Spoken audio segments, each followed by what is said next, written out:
कई बार एक्साइटमेंट में हम कुछ ऐसी कमिटमेंट दे देते हैं जो हमारे लिए ही जानलेवा साबित हो जाता है। वैसी ही है कुछ आज की कहानी, लेकिन वो जानने से पहले हेलो गाइस, मेरा नाम है अविनाश कुमार और आप देख रहे हो सीखो ऑफिशियल शो हॉरर स्टोरीज।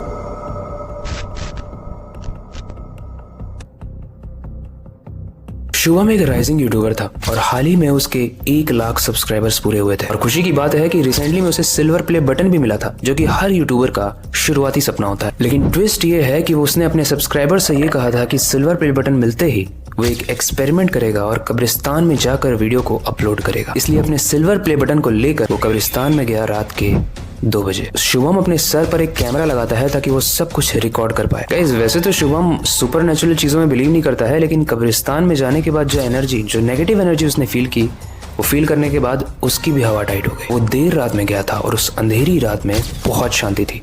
दूर दूर तक कोई नहीं दिख रहा था, ना कोई बंदा था, ना कोई जानवर था, ना कोई लाइट्स जल रही थी। खूब अंधेरा, इतना ज्यादा साइलेंस था वहां पर कि हवा से पेड़ की जो पत्तों की आवाज आती है वो तक एकदम क्लियर सुनाई दे रही थी। फिर वो सोचता है कि जो कमिटमेंट मैंने दी थी वो तो करनी ही पड़ेगी, तो वो पास की एक कब्र के ऊपर बैठ जाता है और सर पर लगाए कैमरे से रिकॉर्डिंग को ऑन कर दिया। गाइस, शुभम अपनी घबराहट को कंट्रोल करने के लिए आसपास की चीजों का मजाक उड़ाने लगा, और इसलिए भी उड़ाने लगा ताकि उसके व्यूअर्स उसको बहुत कूल समझे और ये समझ लें कि भाई शुभम हमारा जो फेवरेट यूट्यूबर है उसको डर नहीं लग रहा है। गाइस, 15 मिनट घूमने के बाद और पास पड़ी सारी कब्र का मजाक उड़ाने के बाद वो अपने घर में गया और थक कर सो गया। सुबह जब वो उठता है तो उसकी नेक बहुत पेन कर रही होती, बट उसने इस चीज को इग्नोर किया और कल वाले रिकॉर्डेड वीडियो को वो एडिट करने लगा। लेकिन जैसे ही उसने अपने लैपटॉप को ओपन किया, उसने देखा कि सारी पिक्चर्स और वीडियोस जो भी मैंने कल रिकॉर्ड की थी वो सब ब्लर्ड है और वो किसी भी काम की नहीं है, वो सब बेकार है। उससे भी शॉकिंग बात यह है कि कैमरे ने सिर्फ आधे पार्ट से ही कैप्चर किया था और आधे पार्ट में ऐसा लग रहा था कि किसी ने हाथ रखा हुआ है। वो बहुत गुस्से में अपने लैपटॉप को बंद करता है और अपने चेयर से उठने की कोशिश करता है, लेकिन वो ये रियलाइज करता है कि वो अपने चेयर से उठ नहीं पा रहा है। वो पूरी कोशिश कर रहा है लेकिन नहीं उठ पा रहा है, यहाँ तक कि वो अपने नेक को भी मूव नहीं कर पा रहा है। बहुत कोशिश करने के बाद उसने डॉक्टर को कॉल किया और अपने घर आने को। डॉक्टर ने आकर शुभम को चेक किया और उसका एक्सरे किया, और जब एक्सरे देखा तो उसमें देखा कि उसके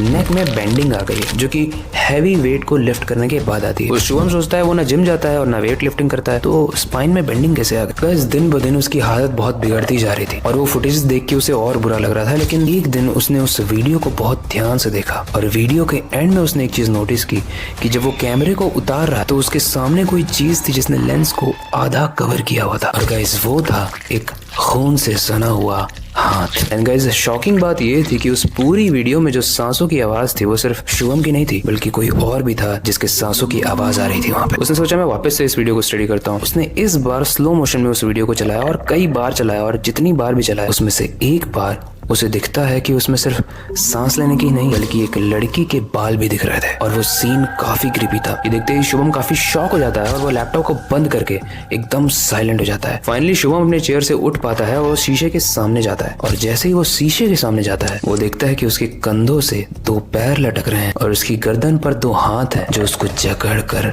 बैठे हुए हैं। वो काफी डर गया, लेकिन जैसे ही उसने अपनी आंख को झपका सब कुछ गायब हो गया। उसको एक आइडिया आता है और वो वापस से उस लैपटॉप में वीडियो जो रिकॉर्ड की थी उसने उसको ऑन करता है, और जब वो एंगल चेंज करके खुद को देखता है तो वो देखता है कि उसके कंधों पर एक छोटी सी बच्ची बैठी है जिसके पैर लटक रहे हैं। उस बच्ची की बॉडी पूरे तरीके से नीली है और उसके बाल बहुत बड़े हैं, इतने बड़े हैं कि पूरे कब्रिस्तान को कवर कर रहे हैं। ये देखते ही शुभम बहुत शॉक हो गया और वो तेजी से चिल्लाता है, लेकिन जैसे ही शुभम चिल्लाता है वो छोटी बच्ची उसका गला घोटने लगती है, और तब तक घोटती है जब तक शुभम नीला नहीं दिखने लगता है। दम घुटने से शुभम की मौत हो जाती है, और जब उसकी चीख सुनकर उसकी माँ आती है तब तक बहुत लेट हो जाती है। लेकिन वो जो दृश्य था वो बहुत दर्दनाक था। उसकी माँ देखती है कि उसकी रीढ़ की हड्डी टूटकर उसके गले में घुसी हुई। गाइस, भूत होते हैं या नहीं वो तो नहीं पता, लेकिन कब्रिस्तान में जाके किसी की मौत का मजाक उड़ाना किसी पर भी बहुत भारी पड़ सकता है। स्पेशली ऐसे कमिटमेंट तो हमें किसी को भी नहीं करनी चाहिए कि हम किसी ऐसी अजीब सी जगह पर जाएंगे। अगर हम हमारी लाइफ में कोई सेलिब्रेशन वाला फेज आता है, हम पॉजिटिव जगह पर भी जा सकते हैं, हम मंदिर जा सकते हैं या दोस्तों के साथ मिल सकते हैं। कब्रिस्तान was not a good idea. पहले स्टोरी से रिलेटेड कोई भी फीडबैक हो आप कमेंट सेक्शन में बता सकते हो। आपके पास कोई न्यू सजेशन है तो वो भी आप कमेंट सेक्शन में बता सकते हो। बाकी यहाँ पे इस स्टोरी का अंत होता है और न्यू स्टोरी पे काम करने की शुरुआत। लेकिन जाने से